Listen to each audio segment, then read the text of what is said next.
In the last 48 hours, we've not only seen Helldivers' former CEO take to Reddit for an unannounced QA, but his responses, including one that dug up a lot of old anger, have set a lot of the community on edge, which is what we need to get through today. If you want to help support the channel, please hit subscribe as we dive into the latest happenings in the background with Helldivers.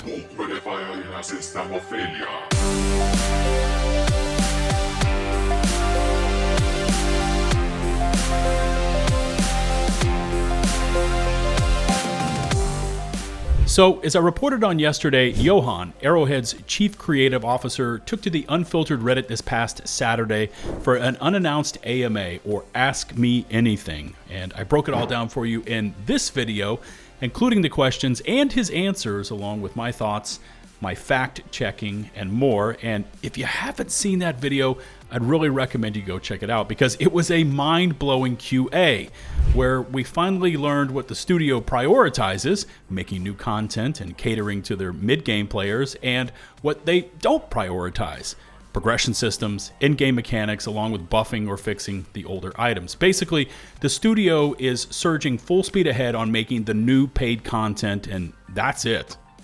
Johan also answered several times while also quoting specific examples of feedback that the studio has received, such as the only 3 enemies on Cyberstand wasn't enough argument, showing that once again Arrowhead is taking extreme minority feedback and then making it studio canon while also using it to confirm their decisions to push for new content while sacrificing basically everything else. All in all, for a lot of players, me included, because you can lump me into that category of an in-game player, it was depressing to read. Outside of a mention that ship module upgrades will be arriving sometime in the future, most every request for better balance, more customization, progression, and deeper in-game systems was met with, "We aren't focusing on that," or "We have no plans to expand on that" responses. Again, all of that is fully broken down for you in yesterday's video, but since I uploaded that one, Johan has again taken to AMA with a follow-up post outlining the feedback he received along with a crazy response we'll get to in just a moment. So first up, here's his official recap. I want to thank you all for taking the time to ask questions, challenge me, and share your frustration honestly. I did this AMA because I saw the disappointment, criticism, and mistrust in this subreddit, and it got to me. I wanted to get a better sense and understanding of what was at the heart of it. A lot of the points you make are fair. Some are very painful to read, but I know that it comes from a group of players that care deeply about Helldivers and wants it to remain special. So, my takeaways from this are as follows. You want the game to deepen. Old systems, gear, progression, resources, and the Galactic War need more attention. You want more meaningful reasons to keep playing beyond the next war bond. You want underused equipment to have a purpose, long-term progression to feel worthwhile, and community actions to result in memorable moments again.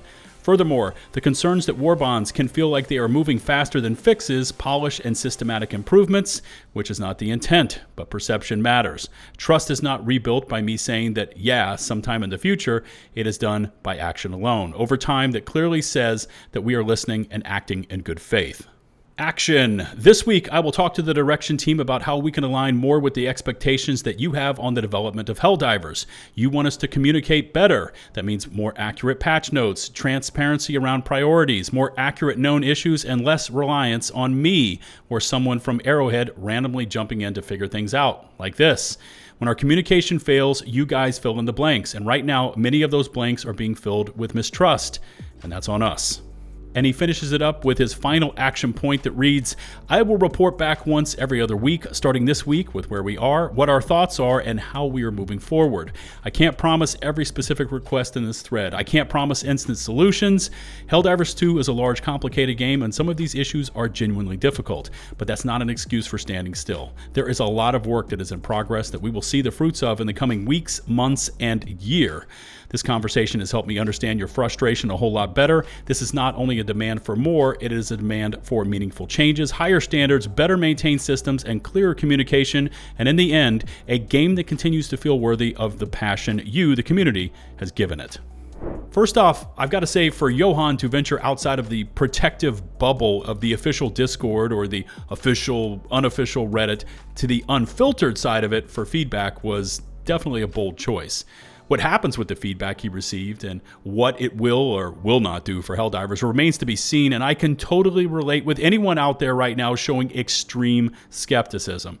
I've read many of your comments saying that he only did that because HD2 is struggling right now, and we've seen this from Arrowhead in the past, right? Where they come out of their shell and they promise to do better only when the proverbial shit is hitting the fan.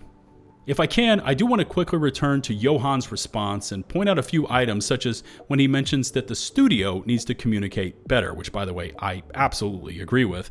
And just to remind everyone, we've been seeing this kind of statement from Arrowhead for a very long time.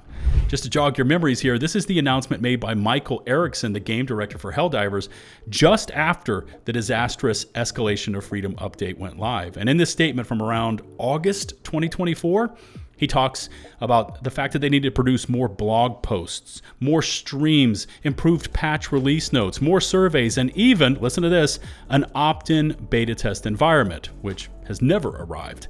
There's even the same mentions of not getting things right and other fundamental inconsistencies in their approach to game balance and game direction. And again, this was around August 2024. What's that, 20 months ago? Right before Arrowhead had to go in and try to implement the 60-day patch to salvage their game. But before moving over to Johan's wild response, and you definitely want to stay tuned for that one, I wanted to first point out the fact that here, with this AMA, we see the former CEO of Arrowhead, now the Chief Creative Officer, still very much involved with Helldivers 2, taking to the Unfiltered Reddit of all places for an informal QA. And at least to me, it shows that there is a serious and dysfunctional level of communication between their players and the studio proper.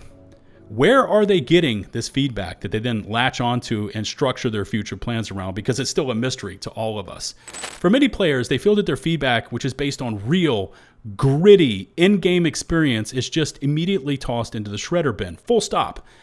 But at least to me, there's something about the way the studio responds to said feedback that makes me think that between our lips and their ears, if the feedback makes it through at all, which is still very much in question, it's first sent through too many sets of filters. It's then edited, it's changed, it's edited again, and it's condensed down to the point that when or if it arrives, it's nothing like what we, the players, originally said. I don't know if that is because the surveys that they collect through their own Discord are obliterated by PlayStation before making it over to Arrowhead. I don't know if it's down to the Arrowhead comms team not doing their jobs and communicating accurately what the players are asking for, or if it's just down to studio hubris, where they're going to tell us what we like, and damn it, we're going to like it. But I've got to say, some of the basis for Johan's responses, at least to me, said that either the studio is accepting too much of that fringe element opinion that we talked about yesterday, or, let's call a spade here, they just don't give a f***. They could care less what we have to say. I mean, they've sold millions of copies and won numerous awards, and so maybe they just care less about our aspirations for Helldivers 2. Just shut up and eat the slop kind of thing. But again, we're going to have to see where Johan's bold plan leads the game. Now onto that wild response I promised you, and believe it or not, it has to do with the Coyote.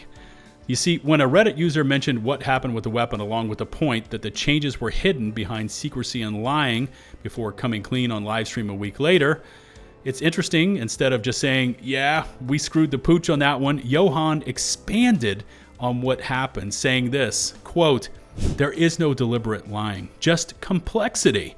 The Coyote, for instance, was never changed, but its damage is tied to fire, burning status effect, which was updated. And herein lies a problem. While we said that the Coyote wouldn't be changed, the result of tweaking the fire system means that indirectly the Coyote was affected, even though the alteration was not intended to hit the Coyote."